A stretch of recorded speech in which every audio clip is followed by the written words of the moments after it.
আজকে শেয়ার করব আপনাদের সাথে আমাদের কবুতরের ঘর। তো এটা হচ্ছে আমাদের কবুতরের ঘর। এই ঘরটাকে এখন খুলবো আর কবুতরগুলোকে দেখাবো। এখানে আছে অনেকগুলা কবুতর, আর এই কবুতরগুলো মূলত আমার শ্বশুর আব্বু দেখাশোনা করে। এদের খাওয়া দাওয়া সব কিছু সেই দেখে। আর এখানে কিন্তু প্রতিটা ঘরেই ডিম আছে, বাচ্চা নিয়ে বসছে নতুন কবুতর। এখান থেকে ওয়ালি 3টা কবুতর বার করে নিয়ে আসছে। ওই 3টা কবুতর আজকে খাবে, বলতেছে আমাকে রান্না করে দাও। তাই এখানে আমার সাথে বলতেছিল দেখো আমি আসাই দেখাই আমার কবুতরের ঘর। তো চলেন দেখি ওর সাথে ওর কবুতরের ঘর। এই যে দেখাচ্ছে, এই যে এটা হচ্ছে আমার কবুতরের ঘর। তো এখান থেকেই ও 3টা কবুতর বার করে নিয়ে আসছে। এই 3টা কবুতর আজকে ওকে আমি রান্না করে দিব।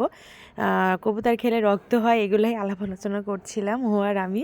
এখানেও বলছিল সবাই লাইক করে দিন। আর এখানে দেখেন 2টা নতুন মুরগি নিয়ে আসছে, তাই এদেরকে খাঁচায় বন্দি করে রাখা হয়েছে, মানে ঘর বাড়ি চেনানোর জন্য।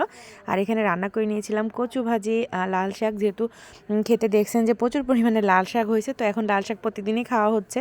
তো লাল শাক আজকেও উঠানো হয়েছে, গাছের লাউ ভাজি করা হয়েছে, আর লাস্টে রান্না করা হয়েছিল কবুতর। কবুতরের কিন্তু পাতলা ঝোল ঝোল করে রান্না করা হয়েছিল বেশি করে, যেহেতু একদম টাটকা কবুতর। তো এই ছিল আজকের ভিডিওটি ভালো লাগলে অবশ্যই লাইক কমেন্ট শেয়ার করবেন।